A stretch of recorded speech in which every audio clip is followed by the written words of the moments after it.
ಬಾಯ ಬರ್ತಿಲ್ಲ ಹೇಳಕ್ಕೆ. ಮತ್ತೆ ನೀವು ಹಂಗೆ ಹೇಳ್ಬಿಟ್ಟಿರ ಮತ್ತೆ ವಿಡಿಯೋದಲ್ಲಿ. ಅರ್ಧ ಗಂಟೆ ಆಗಲ್ಲ ಮೇಡಮ್, ಮಿನಿಮಮ್ 1 ಅವರ್ ಬೇಕು. ಮಿನಿಮಮ್ 1 ಅವರ್ ಆದ್ರೂ ಬೇಕೇ ಬೇಕು. ಈಗ ಚೆನ್ನಾಗಿ ಹುಳಿ ಬಂದಿದೆ ಅಲ್ಲ ಇದು? ಬಂದಿದೆ 4-5 ಅವರ್ ನೆಂದಿದೆ, ಹುಳಿ ಬಂದಿದೆ. ಸಾಮಾನ್ಯವಾಗಿ ಮದುವೆ ಮನೆಗಳಲ್ಲಿ ಪೈನಾಪಲ್ ಜಿಲೇಬಿಯನ್ನು ಮಾಡಿರ್ತಾರೆ. ಸೊ ಇವತ್ತಿನ ಸಂಚಿಕೆಯಲ್ಲಿ ಯಾವ ರೀತಿ ಪೈನಾಪಲ್ ಜಿಲೇಬಿಯನ್ನು ಮಾಡ್ತಾರೆ ಅಂತ ಭಟ್ರ ಕೈಲೇ ಕೇಳೋಣ ಬನ್ನಿ. ಸೊ ಇವತ್ತಿನ ದಿನ ನಮ್ಮ ಜೊತೆ ಇದ್ದಾರೆ ಶೆಫ್ ಅಥವಾ ಭಟ್ರು ನವೀನ್ ಅಂತ ಹೇಳ್ಬೋದು. ಇವರು ತುಂಬ ಚೆನ್ನಾಗಿ ಅಡುಗೆಗಳನ್ನು ಮಾಡ್ತಾರೆ. ಸೊ ಬನ್ನಿ ಸ್ನೇಹಿತರೆ, ರುಚಿಯಾಗಿರುವಂತಹ ಪೈನಾಪಲ್ ಜಿಲೇಬಿ ಯಾವ ರೀತಿ ಮಾಡೋದು ಅಂತ ನೋಡ್ಕೊಂಡು ಬರೋಣ. ಹಾಯ್ ಹಲೋ ಎಲ್ಲರಿಗೂ ನಮಸ್ಕಾರ ಸ್ನೇಹಿತರೆ, welcome back to the channel ಅನು ಸ್ವಯಂ ಕಲಿಕೆ ನೋಡಿ ಕಲಿ. ಸ್ನೇಹಿತರೆ, ಇಂದಿನ ಸಂಚಿಕೆಯಲ್ಲಿ ಇವತ್ತಿನ ದಿನ ನಮ್ಮ ಜೊತೆ ಭಟ್ರಿದ್ದಾರೆ. ಸೊ ಭಟ್ರ ಕೈಲಿ ರೆಸಿಪೀಸ್ ಮಾಡ್ಸೋಣ ಅಂತ. ಸೊ ಏನೆಲ್ಲ ರೆಸಿಪೀಸ್ ಹೇಳ್ಕೊಡ್ತಾರೆ ಇನ್ನೂ ಗೊತ್ತಿಲ್ಲ. ಭಟ್ರು, ಇವ್ರ ಹೆಸರು ನವೀನ್ ಅಂತ ಹೇಳಿ. ನಮಸ್ತೆ ನವೀನ್ ಅಣ್ಣವ್ರಿ. ಹಾಂ, ಸೊ ಇವತ್ತು ಫಸ್ಟ್ ಏನು ಹೇಳ್ಕೊಡ್ತೀರಣ್ಣ? ಪೈನಾಪಲ್ ಜಿಲೇಬಿಗೆ ಹಿಟ್ಟನ್ನ ಕಲ್ಸ್ಕೊಳ್ಳೋದು ಹೇಳ್ಕೊಡ್ತೀನಿ ಮೇಡಮ್. ಓಕೆ, ಅದೊಂದು 2-3 ಅವರ್ ನೆನಿಬೇಕು. ನೆಂದ ಮೇಲೆ ಹುಳಿ ಬರುತ್ತೆ, ಹುಳಿ ಬಂದು ಪೈನಾಪಲ್ ಕಟ್ ಇದು ಮಾಡಬೇಕು. Okay okay. So first pineapple jalebi ಹೇಳ್ಕೊಡ್ತಾರಂತೆ. ಪೈನಾಪಲ್ ಜಿಲೇಬಿ ಮದುವೆ ಮನೆಗಳಲ್ಲಿ ಸಾಮಾನ್ಯವಾಗಿ ನೀವು ನೋಡಿರ್ತೀರಾ. ಸೊ ಆ ರೆಸಿಪಿಯನ್ನು ಇವತ್ತು ನಮ್ಮ ಜೊತೆ ಶೇರ್ ಮಾಡ್ತಿದ್ದಾರೆ. ಸೊ ಬನ್ನಿ ಯಾವ ರೀತಿ ಹಿಟ್ಟು ಕಲ್ಸೋದು ಅಂತ ನೋಡ್ಕೊಂಬರೋಣ. ನವೀನ್ ಅಣ್ಣವ್ರೆ, ಏನೇನು ಬೇಕು ಅದಕ್ಕೆ ಇಂಗ್ರೀಡಿಯೆಂಟು? ಮೈದಾ, ಕಾರ್ನ್ಫ್ಲವರ್, ಯೆಲ್ಲೋ ಕಲರು, ಮೊಸರು. ಯಾವ ರೀತಿ ಮಾಡೋದು? ಇದು ಮೈದಾ 300 ಗ್ರಾಮ್ ಹಾಕ್ಬೇಕು ನಾವು. ಓಕೆ. 300 ಗ್ರಾಮ್ ಕಾರ್ನ್ಫ್ಲವರ್ 50 ಗ್ರಾಮ್ ಹಾಕ್ಬೇಕು. ಓಕೆ, 300 ಗ್ರಾಮ್ ಮೈದಕ್ಕೆ 50 ಗ್ರಾಮ್ನಷ್ಟು ಕಾರ್ನ್ಫ್ಲವರ್ ಬೇಕಾಗುತ್ತೆ. ಕಾರ್ನ್ಫ್ಲವರ್ ಅನ್ನೋದು ನೀವು ಅರೋರಾಟ್ ಅಂತ ಕೂಡ ಕರೀತಾರಲ್ಲ? ಓಕೆ, ನೀವು ಅಂಗಡಿಗಳಲ್ಲಿ ಕೇಳಿ ನಿಮಗೆ ಸಿಗತ್ತೆ. ಸೊ ಈಗ 300 ಗ್ರಾಮ್ ಮೈದಾ, 50 ಗ್ರಾಮ್ ಕಾರ್ನ್ಫ್ಲವರ್ ಹಾಕಿದ್ದೀರಿ. ಓಕೆ, ನೆಕ್ಸ್ಟ್ ಅಣ್ಣ? ಯೆಲ್ಲೋ ಕಲರ್ 2 ಚಿಟಿಕೆ ಎಷ್ಟು ಹಾಕ್ಬೇಕು? 2 ಚಿಟಿಕೆ ಫುಡ್ ಕಲರ್. ಓಕೆ, ಹಾಕ್ತಾ ಇದ್ದೀನಿ. ಸೊ ನಿಯರ್ಲಿ 1/4 ಟೀ ಸ್ಪೂನ್ ಅಷ್ಟು ಯೆಲ್ಲೋ ಕಲರ್. ನೆಕ್ಸ್ಟ್ ಮೊಸರು, ಅರ್ಧ ಲೀಟರ್ ಮೊಸರು. ಫುಲ್ ಅರ್ಧ ಲೀಟರ್ ಮೊಸರು ಬೇಕಾಗುತ್ತೆ.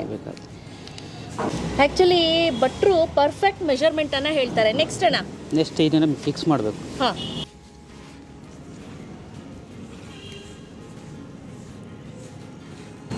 ಇನ್ನು ಸ್ವಲ್ಪ ಬೇಕಾಗುತ್ತಾ? ವಾಟರ್ ಬೇಕಾಗುತ್ತೆ, ನೀರು ಬೇಕಾಗುತ್ತಾ? ಸರಿ, 1 ಗ್ಲಾಸ್ನಷ್ಟು ನೀರು ಹಾಕೊಳ್ತಿದ್ದೀರಾ? ನೀರು ಹಾಕೊಂತ ಇದ್ದೀನಿ. ಓಕೆ. ಸೊ 2 ಪೈನಾಪಲ್ ಆದರೆ ಸಾಕಾ? 2 ಸಾಕು. 2 ಸಾಕು. ಓಕೆ.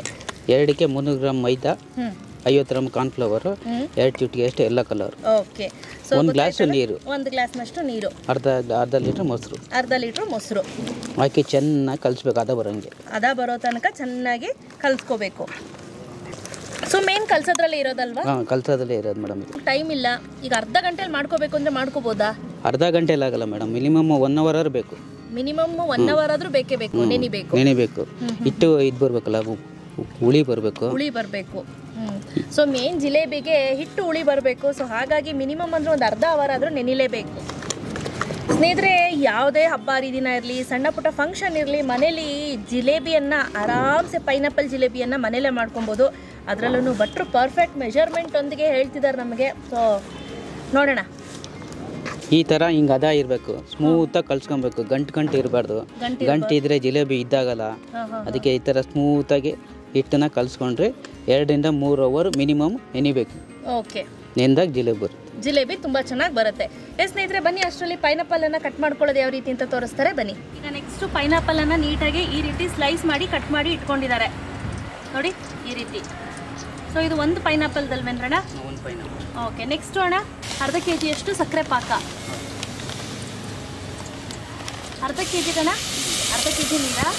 ಅರ್ಧ ಕೆಜಿಗೆ 2 ಗ್ಲಾಸ್ ನೀರು, 200 ಗ್ರಾಮ್ ಹಾಕ್ಬೇಕು. ನೀರು 200 ml ಅಷ್ಟು ನೀರು ಹಾಕಬೇಕು. 500 ml ಸಕ್ಕರೆ ಹಾಕಿ 200 ml ಅಷ್ಟು ನೀರು ಹಾಕಬೇಕು. ಸರಿ,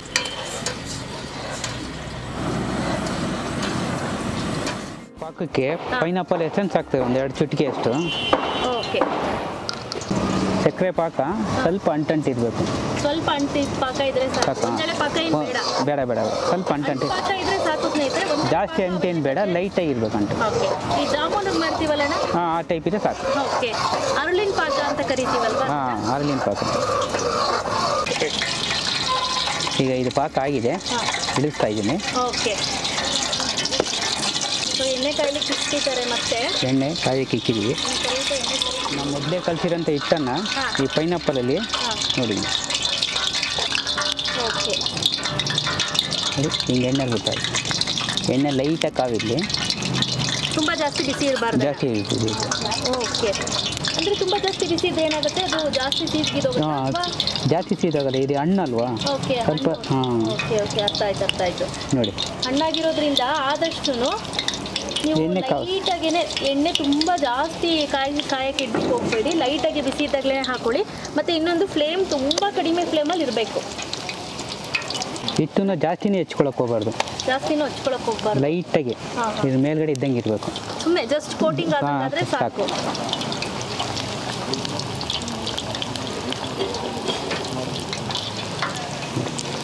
ಇದು ಪೈನಾಪಲ್ನ ಈ ಕಡೆ ಸೈಡ್ ಬಿಟ್ಟು ಎರಡು ಸೈಡು ಕ್ಲೀನಾಗಿ ಬೇಯಿಸ್ಬೇಕು, ಬೇಯಿಸ್ಬಾರ್ದು, ಹಾರ್ಡ್ ಆಗ್ಬಿಡುತ್ತೆ.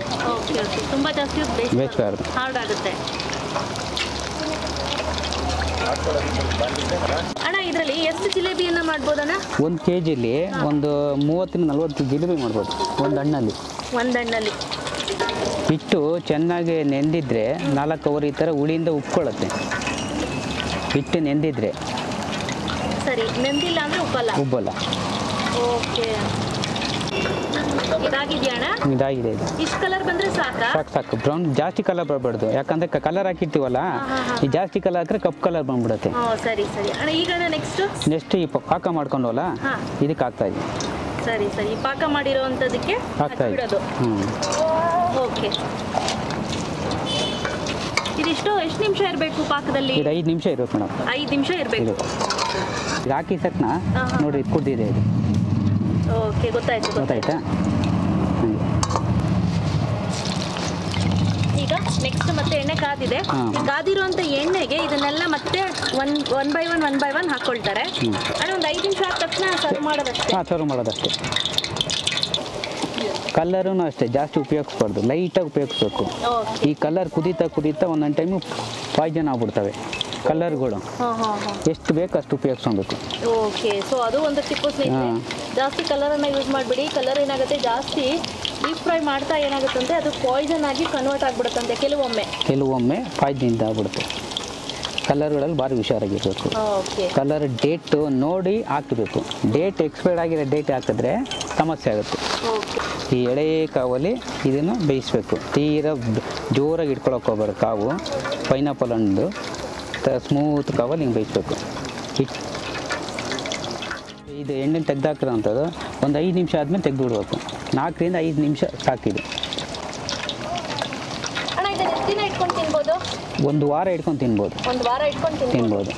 ಯಾಕಂದರೆ ಇದು ಹಿಟ್ಟಾಕಿರ್ತೀವಲ್ಲ ಮೈದಾ ಎಲ್ಲ ಹೋಗ್ಬಿಡುತ್ತೆ. 1 ವಾರ ಮಿನಿಮಮ್. ಇಲ್ಲ, ಮೆತ್ತಗಾಗಲ್ಲ. ಇದು ಸ್ಮೂತಾಗಿರುತ್ತೆ. ಹಾಂ, ಗರ್ಗರಿ ಆಗಿರುತ್ತೆ. ಗರ್ಗರಿ ಬೇಕು ನಿಮಗೆ ಇನ್ನೂ ಅಂದ್ರೂ ಕಾನ್ ಕವರ್ ಹಾಕೊಬೇಕು, ಜಾಸ್ತಿ ಹಾಕೊಬೇಕು. ಜಿಲೇಬಿ ಯಾವುದು ಒಂದು ಬೆಸ್ಟ್ ಅಲ್ವಾ ನೀವು ಮಾಡ್ತಾ ಇರೋದು? ಈ ರೀತಿ ಜಾಲರಿನಲ್ಲಿ ಶೋಧಿಸ್ಬಿಟ್ಟು ಹಂಗೆ ಇಟ್ಬಿಟ್ರೆ ಎಕ್ಸ್ಟ್ರಾ ಇರೋದೆಲ್ಲ ಕೆಳಗೆ ಹೋಗ್ಬಿಡುತ್ತೆ. ಕರೆಕ್ಟ್ ಅಣ್ಣ. ನೋಡಿ madam. Yes, jalebi, pineapple jalebi, ಮದುವೆ ಮನೆ ಶೈಲಿಯಲ್ಲಿ ಮಾಡುವಂಥ ಪೈನಾಪಲ್ ಜಿಲೇಬಿ ಸಖತ್ತಾಗಿ ಟೇಸ್ಟಿಯಾಗಿ ಕಾಣಿಸ್ತಿದೆ. ನೋಡಲಿಕ್ಕೆ ಒಂದು ಲುಕ್ ಏನಿದೆ ತುಂಬ ಅಟ್ರಾಕ್ಟಿವ್ ಆಗಿದೆ. ಸೊ ಹೇಗಿದೆ ಅಂತ ಟೇಸ್ಟ್ ನೋಡ್ತೀನಿ.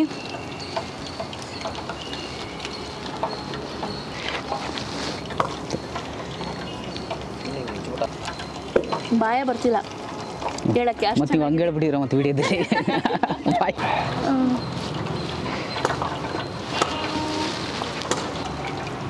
ಪರ್ಫೆಕ್ಟ್ ಆಗಿದೆ, ಸಕ್ಕತ್ತಾಗಿದೆ.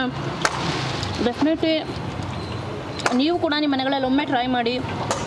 ಹೇಗೆ ಬಂತು ಅಂತ ನಿಮ್ಮ ಅನಿಸಿಕೆ ಅಭಿಪ್ರಾಯನ ನನಗೆ ತಿಳಿಸ್ಬೇಕಾಗಿ ಕೇಳ್ಕೊಳ್ತೀನಿ. ಇದೇ ರೀತಿ ಮದುವೆ ಮನೆ ಶೈಲಿಯ ರೆಸಿಪೀಸ್ ಬೇಕು ಅಂದರೆ ನನಗೆ ಆಲ್ರೆಡಿ ವೀಡಿಯೋಸ್ ಮಾಡಿ ಅಪ್ಲೋಡ್ ಮಾಡಿದ್ದೀನಿ. ಆ ವೀಡಿಯೋಸ್ನೆಲ್ಲ ನೀವು ನೋಡಿ ರೆಸಿಪೀಸನ್ನು ಟ್ರೈ ಮಾಡ್ಬೋದು. ನವೀನ್ ಅಣ್ಣವರು ಸುಮಾರು ರೆಸಿಪೀಸನ್ನು ಹೇಳ್ಕೊಟ್ಟಿದ್ದಾರೆ. ಸೊ ಥ್ಯಾಂಕ್ಸ್ ಅಣ್ಣ, ತುಂಬ ಚೆನ್ನಾಗಿದೆ ಅಣ್ಣ. ಎಸ್, ಮತ್ತಷ್ಟು ಈಸಿ ಹಾಗೂ ಇಂಟ್ರೆಸ್ಟಿಂಗ್ ವಿಡಿಯೋ ಒಂದಿಗೆ ಮುಂದಿನ ಸಂಚಿಕೆಯಲ್ಲಿ ಭೇಟಿ ಆಗ್ತೀನಿ. Till then take care, bye. Thanks for watching.